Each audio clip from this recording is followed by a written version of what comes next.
El cambio hacia la economía de mercado podría transcurrir en Obninsk mejor que en otras partes, porque la ciudad tiene un alto potencial intelectual. El médico Rakitcham Rosiev fue el primero que se atrevió a dar el paso hacia la economía de mercado. Con sus 100 empleados produce medicamentos y quiere abrir otro laboratorio en el parque tecnológico. Para él es imposible detener el cambio de ciudad de la ciencia a centro industrial. Para Natalia es una historia importante.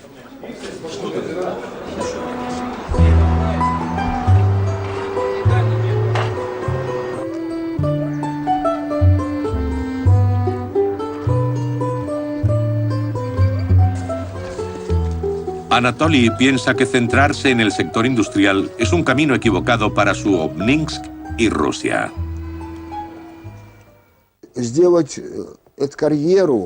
Hoy, lo único que cuenta es hacer carrera. No se aspira al conocimiento, sino al dinero ganado fácilmente.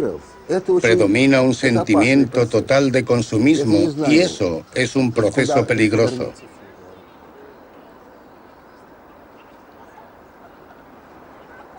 Especialmente ha cambiado la juventud, observa Anatoly, y se queja del cambio social. Para ser sincero, me preocupa muchísimo el futuro de mi país. Ya soy muy mayor y probablemente no podré caminar mucho, pero no abandonaré. Lucharé hasta el amargo final.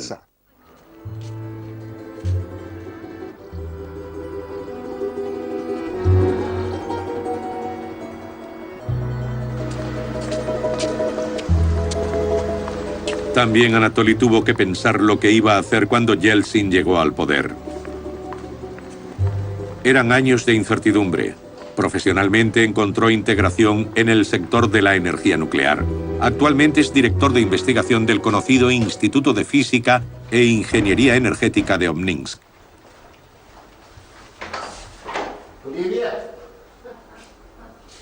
Él y sus alumnos de la universidad local controlan a través de Internet el funcionamiento de varios reactores nucleares y buscan irregularidades. Ellos registran fallos y desarrollan supuestos de catástrofes. Un accidente como el de Chernóbil no debe ocurrir otra vez, dice Anatoly.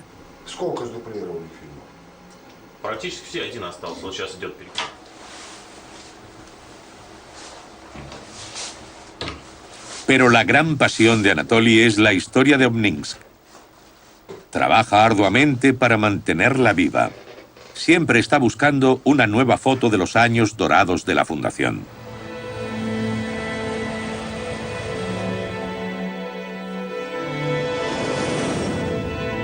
Poco después de la Segunda Guerra Mundial empiezan los tiempos de la Guerra Fría.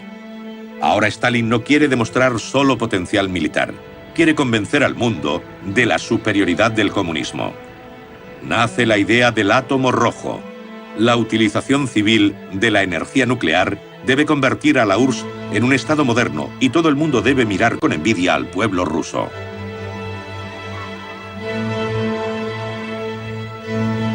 En el otoño de 1946 empiezan las obras del reactor en Obninsk. Labor V es el nombre en clave del secreto proyecto.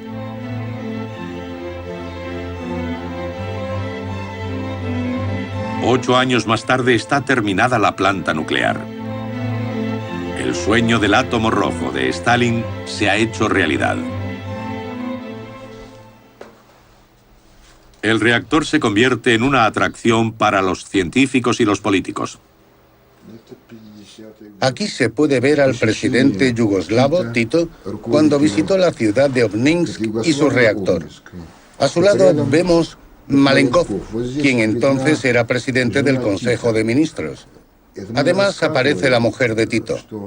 Amigos míos que trabajaban entonces en la sala de control me contaron más tarde que Tito se mostraba tranquilo y escuchaba con atención durante la visita al reactor, mientras que su mujer intentaba continuamente pulsar algún botón o mover alguna palanca.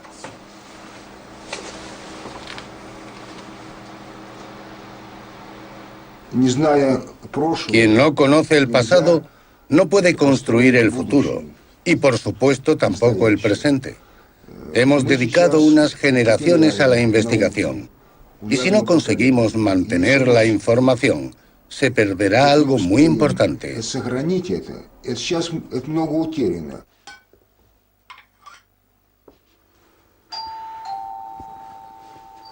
Anatoly está esperando a un invitado especial.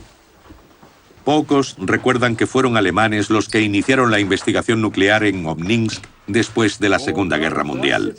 Físicos que ya trabajaban para Hitler en la primera bomba atómica. El primer director del proyecto secreto Labor V fue el profesor Heinz Posse. Su hijo Rudolf tenía 12 años cuando vino con su padre a Obninsk.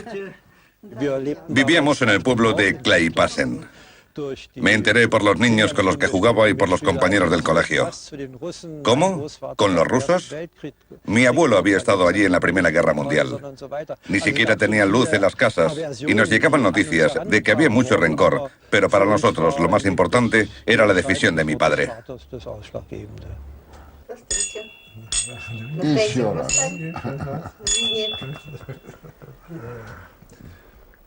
La mujer de Anatoly, Tanya, ha estado toda la mañana en la cocina para recibir a Rudolf con la hospitalidad rusa.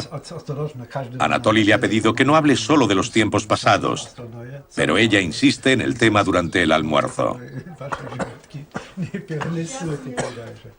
Entonces, Rudolf Posse saca un tesoro especial: viejas fotografías. Antiguamente las fotos estaban sometidas a vigilancia por las autoridades. El contacto entre rusos y alemanes estaba fuertemente restringido. Fue muy triste y los niños lo echábamos de menos, porque lógicamente hicimos muchas amistades en el colegio con compañeros rusos que terminaron abruptamente al finalizar las clases. Nosotros volvimos a nuestra zona y los otros niños a casa de sus padres y eso fue todo.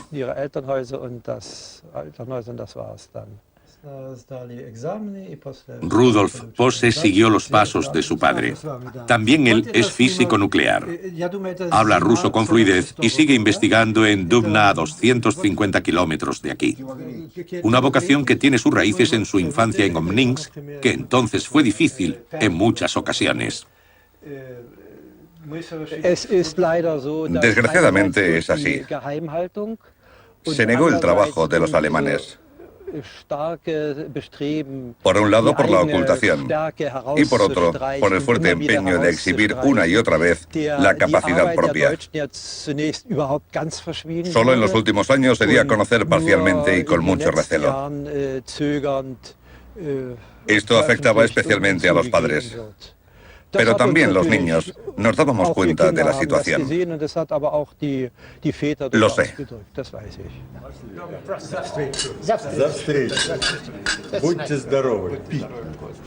Anatoly en su tertulia semanal. Se ha llevado con él a Posse porque como físico pertenece al club. Aquí se encuentran con los profesores Korovin y Kasansky, dos físicos de prestigio mundial. En el grupo llaman a Anatoly el general, porque siempre corrige a los demás. Todos se entienden desde el principio. Cuando Posse saca fotos del pasado que muestran a su padre junto a otros científicos rusos de la época, la tertulia se deleita en sus recuerdos comunes.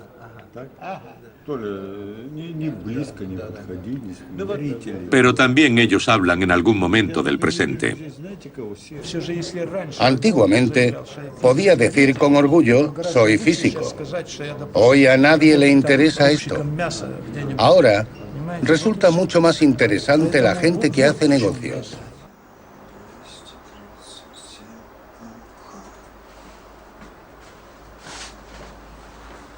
Natalia acude hoy a la compañía farmacéutica de Rosiev para entrevistarlo. La empresa existe desde hace ya 10 años. Para las circunstancias rusas es una eternidad. También el médico se preguntó al principio de la Glasnost a dónde iría todo. No podía vivir solo de la ciencia. Hoy produce medicamentos cardiológicos. Pero el paso hacia el mercado libre tenía muchas piedras en su camino. Chantaje por parte de funcionarios e intentos de llevar su empresa a la ruina. Problemas que aún hoy acompañan cada proceso de privatización en Rusia. Si yo no hubiese sabido lo que me esperaba, cuántos problemas se me venían encima, seguramente hubiese tenido miedo o ni siquiera hubiese dado este paso. Por suerte no tenía ni idea.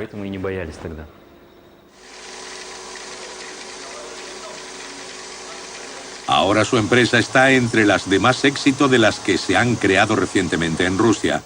Rosiev es un defensor del mercado libre, pero en el fondo coincide con Anatoly y sus compañeros.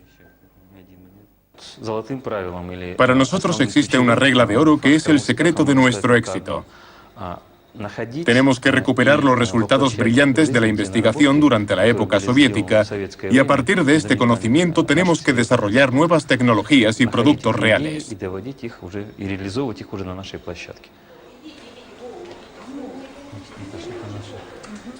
Él tiene muchos planes para su empresa. Está investigando una vacuna contra la gripe aviar y un polvo para sangre sintética. Este debe ayudar a superar la falta de sangre. Un ejemplo de cómo introducirse en el competitivo mercado internacional de los fármacos.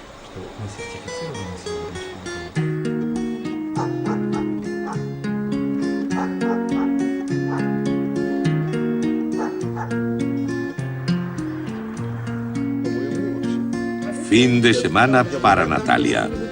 Ella prefiere pasarlo con la familia y amigos en su dacha, a las afueras de Obninsk. Hace 2 años que compraron el terreno para pasar aquí los meses de verano. Es un símbolo de prosperidad de una clase media emergente que quiere disfrutar de las nuevas libertades, a pesar de la preocupación del futuro. Comparado con los viejos tiempos, la vida ha cambiado mucho. Nos sentimos más seguros y más a gusto en nuestro país. La tierra ya no quema bajo los pies. Uno tiene el sentimiento de poder dirigir su propia vida. Las oportunidades crecen. Antiguamente todo el mundo quería emigrar y asentarse en cualquier lugar paradisíaco. Esas ganas de emigrar han disminuido notablemente. Между нами снова вдруг выросла стена. La esperanza es que las cosas van a mejor en Obninsk y en Rusia. Natalia y sus amigos prefieren construir en vez de huir. Знаю, счастье нас с тобой ждет. Ночь пройдет, пройдет пора, ненастное солнце зайдет.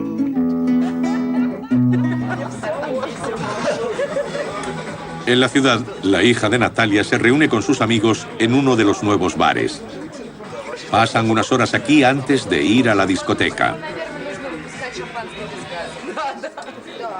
También ellos tienen un mismo tema de conversación. ¿Cómo será su futuro? ¿Y cuáles son las oportunidades profesionales que les ofrecerá Obninsk para hacer realidad el sueño de alcanzar un nivel de vida occidental? Yo pienso que las ciudades pequeñas como Obninsk no ofrecen las suficientes posibilidades de desarrollo. Es cierto que la ciudad se desarrolla ahora mismo muy bien. Avanza en comparación con el pasado, pero no al mismo ritmo que una ciudad grande. Lo que me ha impedido irme de aquí han sido mis amigos, mis raíces y, por supuesto, mi familia. Yo ya he vivido en muchas ciudades, pero en Obninsk me siento especialmente bien porque aquí hay espacio para la creatividad.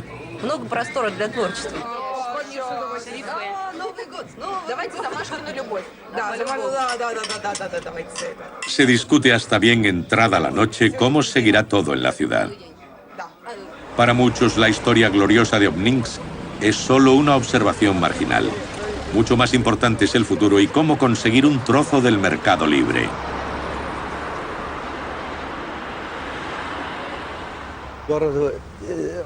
Что жалко в этих новых городах, что, как правило, у них внутри нету более-менее